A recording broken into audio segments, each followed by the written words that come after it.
Muna farin cikin kasancewa da kai ta cikin wannan fili da za mu ɗau tsawon makonni.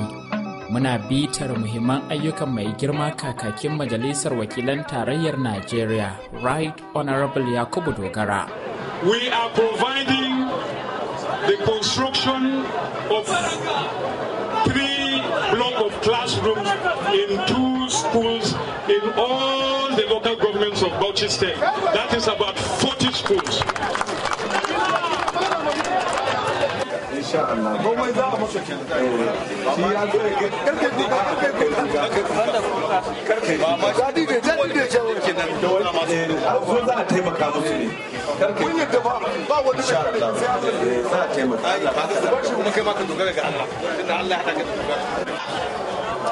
Shekaru wajen 39 da suka wuce aka kudura niyan kawo mana dam dinmu na bagyar zunguru, amma saboda rashin kishi na mutanenmu da suka samu dama da za su kawo mana wannan ayyuka ba su yi ba, da gwamnatocin da suka wuce ba su kawo mana ba.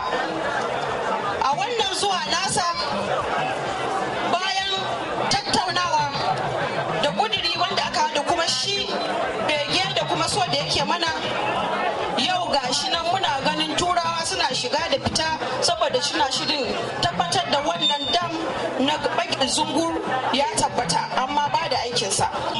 From Bogoro to here, we visited some of his constituency projects. In fact, Yakubu shows that he's a good representative of this constituency. These are projects that have been dear to my heart when I was governor, but I was not able to do them because of financial constraints.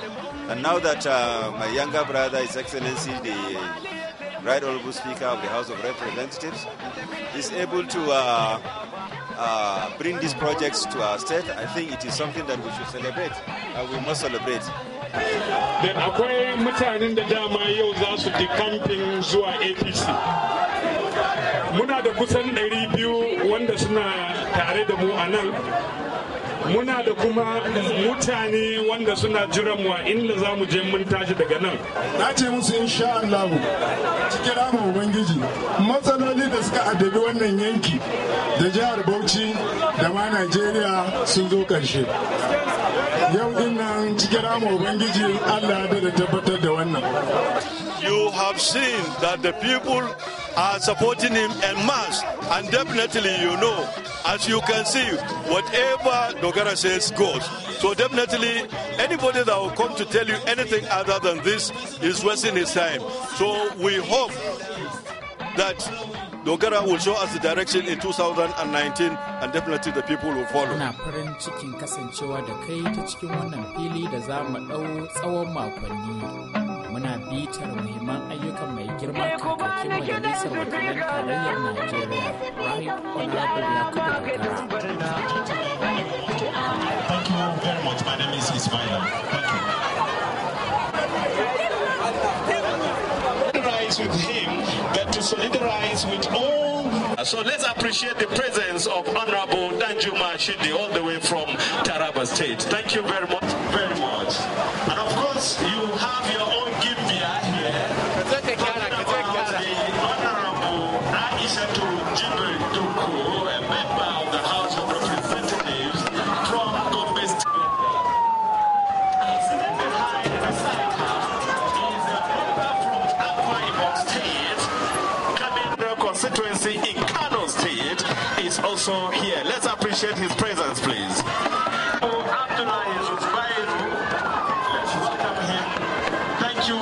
Thank you very much. I will be doing the recognition. Let me also recognize Alhaji Ahmadu Yari, the representative of Controller General of Customs. We welcome you warmly to this arena and to this event. Honorable Speaker, the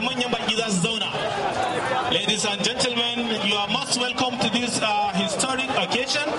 I want to acknowledge the presence of Mohammed Al-Hassan Sadiq, Serikin Panshim, Ngolong Gas. You are welcome to this occasion, sir. Malaysia is Honorable Owi Ekpat. You may wish to recall at the entrance of all over the world. Ladies and gentlemen, who has just arrived in this arena, former minister, former APC interim chairman, Bauchi State. Ladies and gentlemen, can we all clear this podium? I was of the Datum Construction Nigeria Limited, Tudu Musrun, Reverend Kefas Galadima, Kan Chairman, Honorable Speaker, distinguished ladies and excellency, the Speaker of the House of Representatives, Right Honorable Yakubu Dogara, is here in company of honorable members of the House of Representatives. Like I said earlier, they are coming from Abia to Lagos. I can see the member representing the Federal Capital Territory also here. Senators, distinguished senators from Bauchi State in particular, are all here. So, and I want the recognition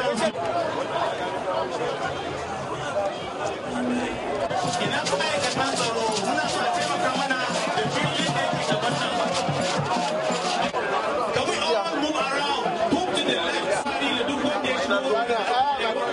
You can sit down, sir.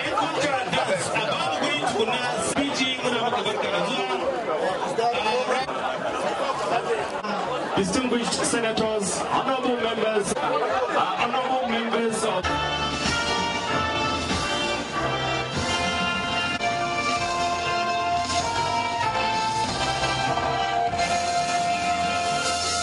thank you to give us the Muslim version of the prayer. Thank you, Sheikh.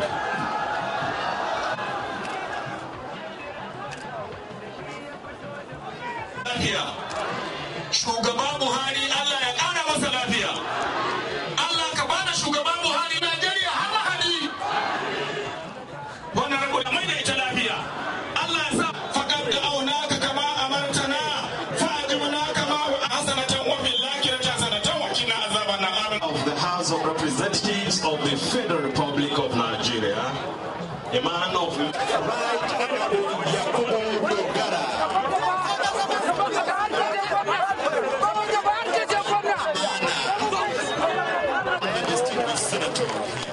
Ko shakka babu kasancewar Right Honorable Yakubu Dogara akan kujerar wakilcin mazaɓar Ogoro da Tafawa Balewa a Majalisar Wakilan Tarayya kuma daga jihar Bauchi ta haifar da gagarumar nasara da mazauna yankin ke ayyana ta da ba su taɓa ganin makamanciyarta ba a baya.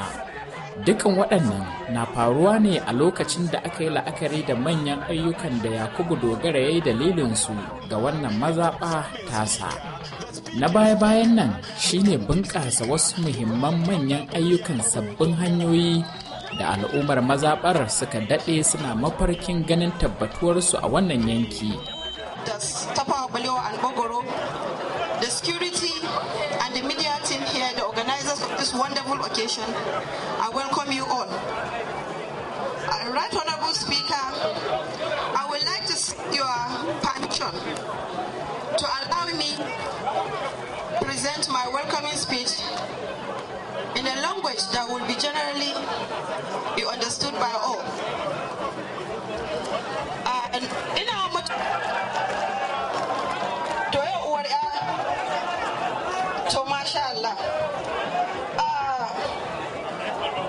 Saboda takaitaccen lokaci da nake da shi ba zan samu dama in yi jawabai masu yawa ba, amma ba zan zanna ba har sai na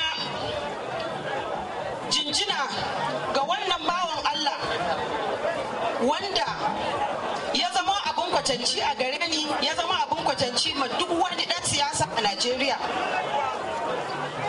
Tun da nake ban taɓa ganin ɗan siyasa mai haƙuri irinsa ba, ban taɓa ganin mutum mai son jama'a irinsa ba, sannan kuma ban taɓa ganin ɗan siyasa mai kyauta irinsa ba. Yaran mu na da suna kiransa indororo saboda yawan kyautansa. Saboda haka yau Allah ya kawo mu rana wanda speaker mu zai cika mana alkawarin da ya yi a kusan shekara 2 da suka gabata a lokacin da ya zo yakin kamfen na neman zaɓensa ma dukkaninmu zaɓaɓɓu. Muka zaga da shi wannan ƙaramar hukuma ta ya ga hanyoyinmu wannan nasara zai kawo mana wannan aiki. Wannan hanya da yau za a buɗe ta a wannan ƙaramar hukuma, gundumomi guda 7 ne suka shimfiɗu akan wannan hanya. Gundumomi guda 7 a cikin gundumomi 13 da muke da su suke kan wannan hanya. Wanda gwamnatoci daga baya sun zo da yawa sun yi alkawari amma ba su aikata ba, har sai yau wanda namu ya zo ya aiwatar mana da wannan aiki. Speaker, muna ce maka mun gode. A bayan wannan jama'a, ina so ku sani idan akwai wanda ba su sani ba, shekaru wajen 39 da suka wuce aka kudura niyan kawo mana dam ɗinmu na bagel zunguru, amma saboda rashin kishi na mutanenmu da suka samu dama da za su kawo mana wannan ayyuka ba su yi ba, da gwamnatocin da suka wuce ba su kawo mana ba. A wannan zuwa nasa, bayan tattaunawa da kuduri wanda aka da kuma shi bege da kuma so da yake mana, yau gashi nan muna ganin turawa suna shiga da fita saboda suna shirin tabbatar da wannan dam na bakin zungur ya tabbata, amma ba da aikinsa. Wannan kuma dam ba mu kaɗai zai yi aiki ba, zai amfani mutanen Bauchi ta kudu kusan gabaki ɗaya. Ganin yanzu cewa an koma noma ne yadda Baba Buhari ya faɗi, to mu muka ba mu san ɗumbin arzikin da za a samu a sanadiyan wannan dam ba, muna ce masu shi ma mun gode. Ba zan sauka ba har sai na daɗa jinjina masa da wannan development da ya kawo mana na North East Development Commission, wanda kowa ya san shi ne ya yi sanadiyan kawo wannan abu, wanda mutane na arewa maso gabacin Najeriya za su amfana matuƙa da wannan commission. Wannan kaɗan ne daga cikin abubuwan da ya yi a cikin shekaru kaɗan da ya samu 2 da aka yi wannan zaɓe. Bayan haka, tun da muke ta jin labari ana so a ƙaddamar a tabbatar da cewa local government ɗinmu sun samu 'yancin kansu, amma gwamnatocin da suka gabata ba sa iya bari wannan buri ta cimma nasara. Su kuma zababbunmu na Houses of Reps da sanatocinmu a lokacin, saboda suna kwaɗayin wata rana su zo su gama gwamnoni, suka rinka kafan unguluma wannan buri. Amma Right Honorable Speaker Yakubu Dogara da kansa ya kawo wannan kuduri domin tabbatar da cin 'yancin kai na local government namu. Wannan ya nuna kishinsa ba mu jihar mu kaɗai ba ne ko yankinsa, kishi ta Bauchi gaba da ƙasa gabaki ɗaya, shi ma muna ce masa mun gode. Saboda haka wannan kaɗan ne daga nasarori wanda Right Honorable Speaker Yakubu Dogara ya kawo. Ba zan samu dama domin in zayyana su gabaki ɗaya ba. Muna maka godiya da kai da tawagarka da kuka samu dama kuka zo wannan taro lafiya. Kuma muna addu'a Allah Ubangiji idan kuka tashi komawa ya mai da ku lafiya. Kuma kafin da sauka, wanda aka saba masa to baya gazawa da ƙarin roƙo. Saboda haka muna da wasu manya-manyan project Right Honorable Speaker wanda kai kaɗai muka dogara a kanka a ƙaramar hukumar DAS da ta ba ɓalewa da Bagoro, domin mun zama tamkar sariyar ware a Bauchi. An ce ba za a ko tafa mana ƙasa ba saboda muna da kai. To muna tare da kai kuma muna gadaran mu da kai, kuma ba za mu taɓa kin yi maka biyayya ba, kuma duk wanda ya ce maka can za mu ce masa as. Muna roƙo, akwai hanya wuta wanda tun 1999 aka fara project din nan na Federal Rural Electrification Agency wanda ta tsaya a garin Duru a hanyar da ta zuwa Bazali da Kwalci. Wannan aiki ya tsaya, muna roƙo a ƙarasa mana ita.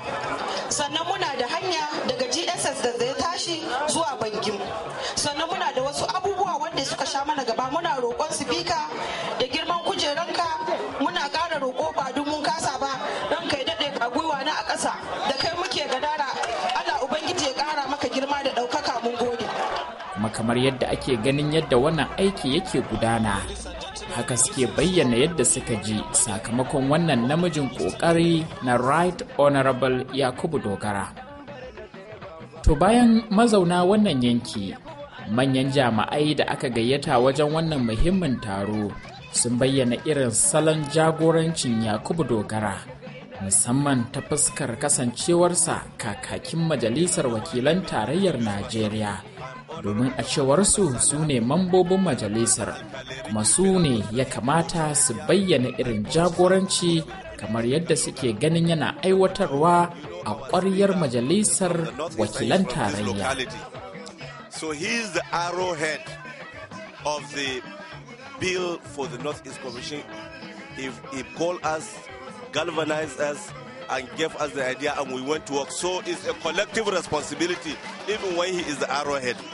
The Northeast Development Commission is supposed to be a superstructure over the state, which will look at all the problems necessitated by our two fundamental problems. Number one, all over the world, Northeast has the lowest human development index. So we are the backwaters of Nigeria. You know it, our economy is in tatters. We are backward, and that also brought out the Boko Haram insurgency, and we have become the epicenter. So we needed a superstructure that will galvanize the 6 governments of the state governments to come together, and also whatever federal initiative, international initiatives and assistance and development assistance that will come in, will be able to put them together for the development of the area. You know, in development, we have layers or steps. We have at the lowest level local governments, at the middle level state government, then at the higher middle level the federal government. Then beyond that, you have the international agencies. So if you have something, you must have a missing gap is the regional government, and this is as far as I'm concerned, as a development analyst, the Northeast Development Commission is panacea for all those projects that cannot be done at the state level and cannot be done only by the federal government, but we need the cooperation of all. More so that we have the insurgency. You know, we have been ravaged. Our cities and villages have been wiped out. Our people have been killed. Our economy has been desecrated. I mean, we are in a state of comatose. We need another effort, and hence the thinking and the evolving of the commission. And let me tell you, it's a total collective responsibility of the entire members of the National Assembly, including the senators. Everybody has given contribution, but the credit goes to the Speaker because he's the arrowhead. He facilitated, he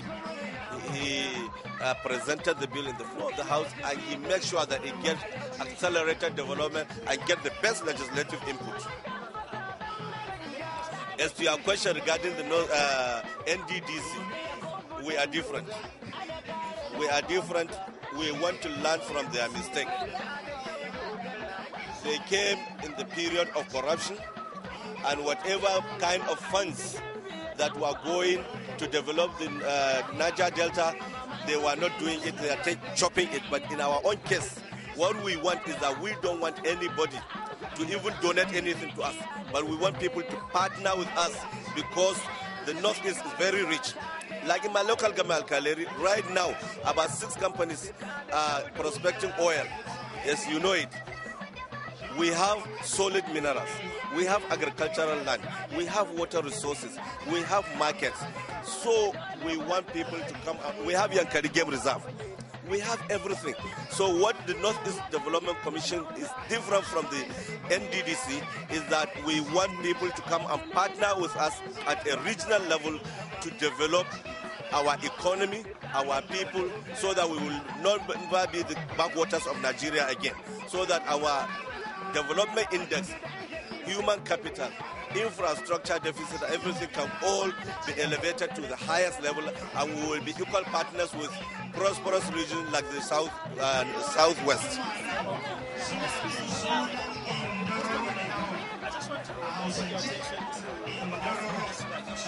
Which issue? Oh, Bakassi. Yes.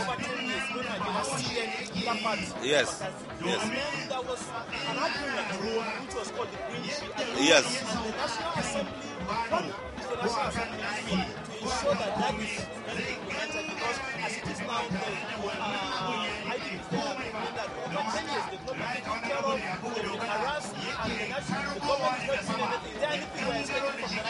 It's not not true that the government is not doing anything.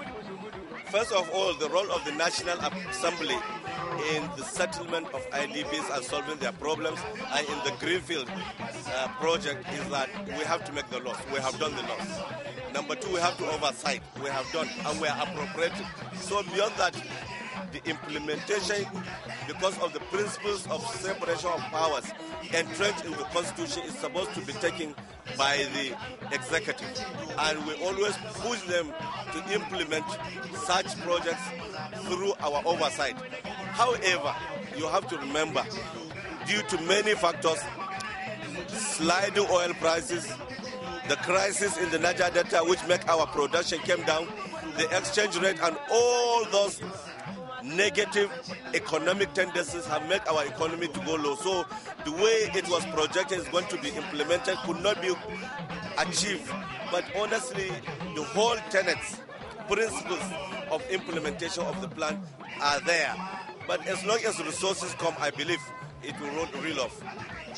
Thank you very much.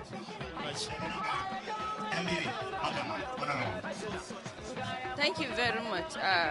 I believe you saw my name. I'm Honorable Aisha Jibril Duku, Gimbir Duku, and of course the Kadir Das Tafarko. We are in Das, so you are in my territory.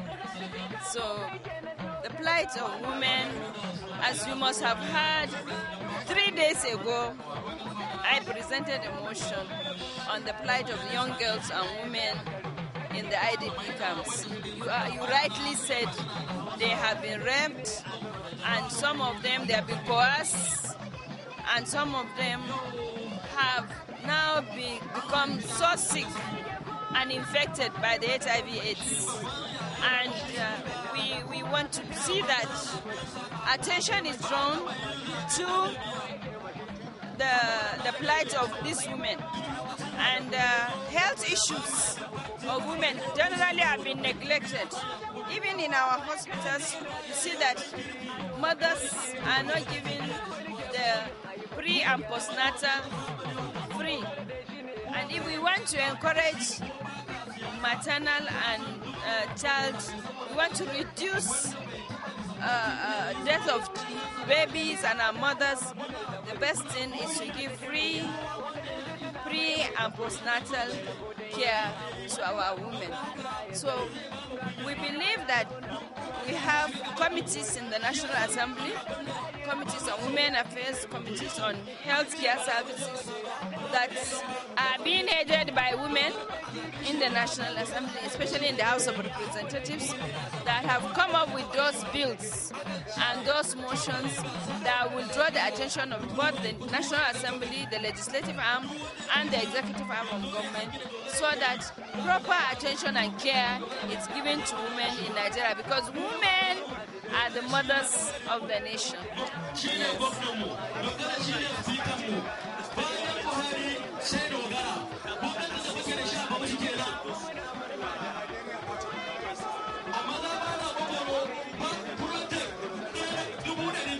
Thank you. As I said, when I visited the IDPs, I felt women have been relegated as always to the background, and they find it difficult to confide in people just like that for their health issues. I want to draw the attention of the state government. Since they are in charge of primary health care, they should target at the women and the young girls that are there languishing in sickness and in abject poverty. That is the only way that we can restore hope to these young women and young girls.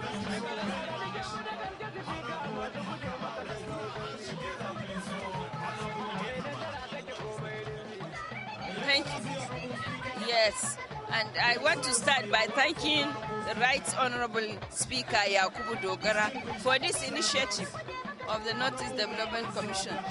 This is because without this commission, women will not have a place. Their issues will not be taken care of. But alhamdulillah, with this commission, specific targets and reference is being made to the woman, and more of it all to the girl-child education. And that is the best way that we can ensure that future generations are protected. right now, you saw that this early morning, we went to GGS Safa Balewa, a girls' institution, that the Right Honorable Speaker renovated the school, so that he encourages girl-child education. So I'm happy that the Northeast Development Commission has specific targets for the girl-child education. Thank you. We're most grateful.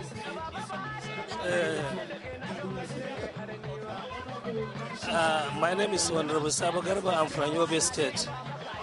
For the issue of Northeast Development Commission, which the Honorable Speaker Yakubu Dogara has initiated, we are very pleased with it and we are happy with the situation, the communication, that we are all here with him in person for the commission of some project in the own state. And we thank God for all what he has done for this project, particularly the Northeast Initiative for the School Commission.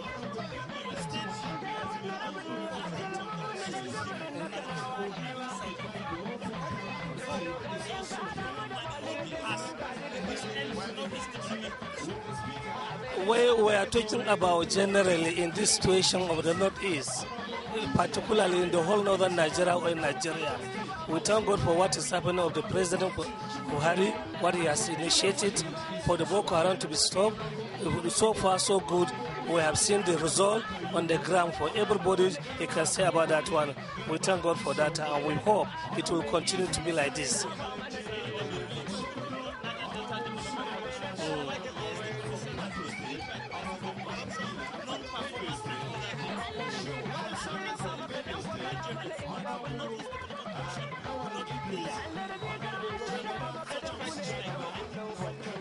Well, from the people you are seeing in the northeast of this country, we are not the same people like in the Niger Delta. This commission has not yet been commissioned, but we thank God, we will pray to God that there will not be any crisis in this commission by the time it has taken up. By the time it's taken up, there will be no crisis, there will be no anything like this. We'll make sure that the people these are the original people from there. They know what we are suffering for, so nobody will try to do anything to sabotage the effort of the government. We'll make sure we are going to give full support, and we are going to support it by all our means.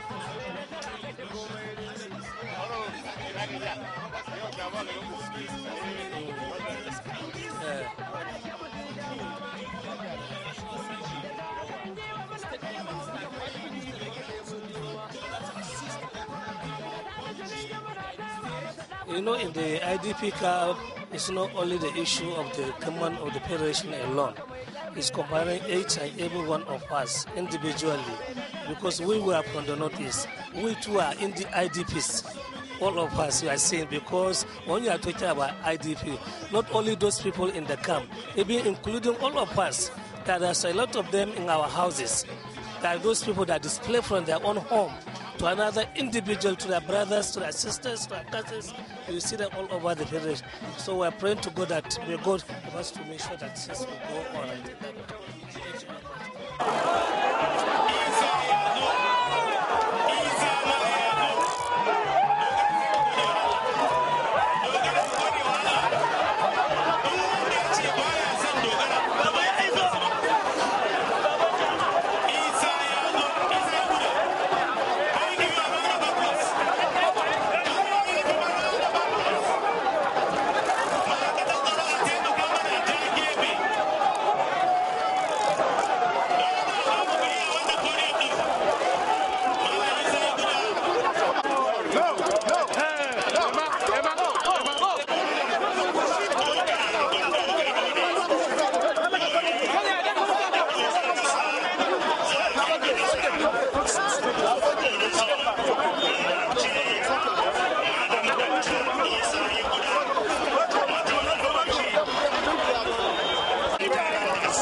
sai a biyo mu a shiri na gaba don jin wainar da ake toyawa kan wasu ɓangarori na daban game da wakilci da jagorancin Right Honorable Yakubu Dogara a Majalisar Wakilan Tarayyar ƙasa.